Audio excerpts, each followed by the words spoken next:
When people hear the name B-21, the first thing they usually do is place it on a timeline. They assume it belongs to a sequence: B-52, then B-1, then B-2, and now B-21. In that mental model, its role feels obvious. It must be the next step, more modern, more capable, a replacement.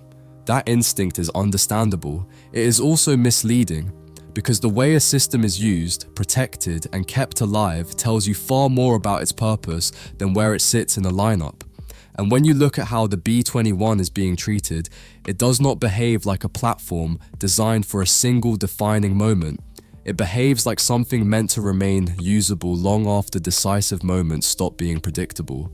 Most people still picture long-range bombers in a very specific role. They imagine a crisis, a narrow window, a heavily defended target. The bomber goes in first. It breaks through, it delivers something decisive, then it leaves the stage. That picture has shaped how we talk about bombers for decades. First night of the war, penetration strike, breaking the door open.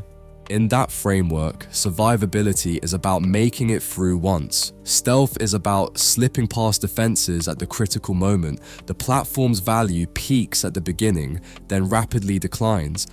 But systems built around that logic tend to age very badly, because the moment they are understood, their advantages narrow. Defenses adapt, tracking improves, risk thresholds rise. And suddenly, the platform that was supposed to be decisive becomes something commanders hesitate to send. Here is where the B-21 begins to feel different. Not in how it flies, not in what it carries, but in how cautiously it is positioned within the system. Nothing about its rollout suggests urgency. Nothing about its framing suggests a single mission profile. Instead, everything about it signals longevity under uncertainty. That is an unusual design priority. Modern military systems are often built to answer a clear problem, a specific threat, a defined gap. The B-21 does not appear to be answering a single question. It appears to be answering a condition. What happens when no strike can be assumed decisive, when access is temporary, when visibility is constant, when escalation control matters as much as firepower? In that environment, the most valuable platform is not the one that hits hardest. It is the one that decision makers are still willing to use after the environment becomes hostile, ambiguous, and politically constrained. That distinction matters, because can be used is not the same as can survive. A system can be survivable on paper and still be operationally unusable. If its loss would escalate uncontrollably, if its deployment would expose too much, if its presence would force irreversible decisions, those constraints have nothing to do with speed or payload. They emerge from how a system fits into escalation, signaling, and endurance. And that is where the old bomber intuition starts to break down. The classic bomber was designed to push forward until it met resistance. The B-21 appears designed to remain acceptable even after resistance becomes the norm. To understand why that matters, you have to stop thinking of modern conflict as a sequence of strikes, and start thinking of it as a prolonged condition where presence, ambiguity, and restraint are constantly being weighed. In such a condition, systems that demand a now or never decision are liabilities. They compress time, they force escalation, they close off alternatives. What remains valuable instead are platforms that preserve options, platforms that can be deployed without signaling finality, platforms that can remain in the background without becoming irrelevant. This is not how bombers are usually described, but it is increasingly how they are being used. The B-21 fits that pattern, not because it is invisible, but because it is designed to avoid becoming a threshold. It does not need to prove itself in a single night. It does not need a dramatic entrance. Its value compounds over time, not moments. That is why replacing older platforms is only part of the story. The more important function is that it reshapes how long-range power can be kept available without forcing its hand. What keeps a platform usable is not how impressive it looks at the moment of deployment. It is how little it forces the system to commit. This is the part that is easy to miss. Most platforms lose value not because they fail technically, but because using them collapses too many decisions into one act. Once launched, they escalate. Once exposed, they invite countermeasures. Once lost, they reshape political and strategic space. That makes commanders cautious, and caution is corrosive to deterrence. The older intuition treated bombers as instruments of entry. They were meant to cross a line, airspace, defenses, escalation thresholds.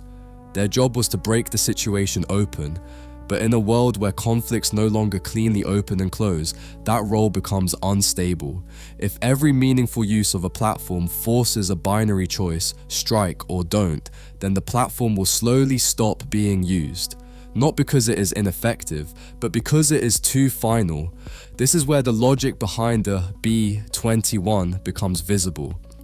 It is not built around a dramatic moment of access, it is built around continued acceptability. Acceptable to deploy, acceptable to keep airborne, acceptable to reposition, acceptable to recall. So each of those conditions matters more than raw capability. Because the real constraint in modern conflict is not whether something can be done, it is whether it can be done without collapsing the rest of the decision space. Think about what makes a system hard to replace. It is not uniqueness. Unique systems attract attention and pressure. It is substitutability over time.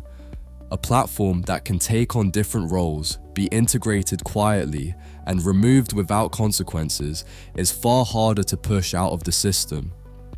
It does not present a single point of failure, it becomes background infrastructure. That is a strange way to describe a bomber. Bombers are supposed to be visible, symbolic, deterrent by presence. But visibility is a liability once surveillance becomes constant and interpretation becomes instant.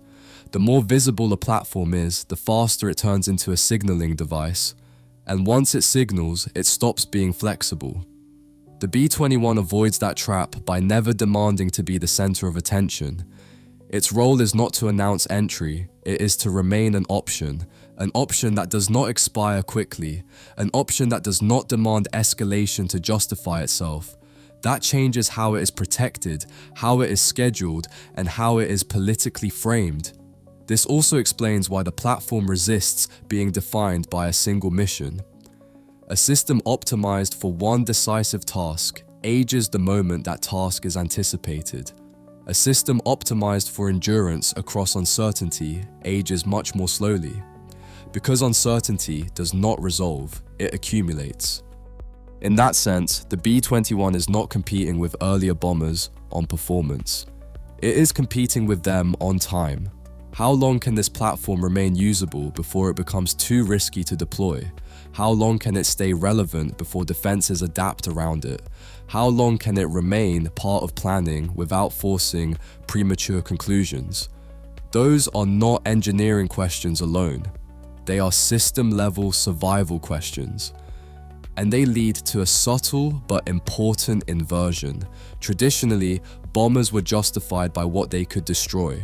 The B-21 is justified by what it allows decision makers not to decide yet.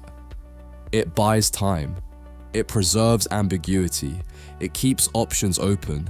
Those are quiet advantages. They do not photograph well.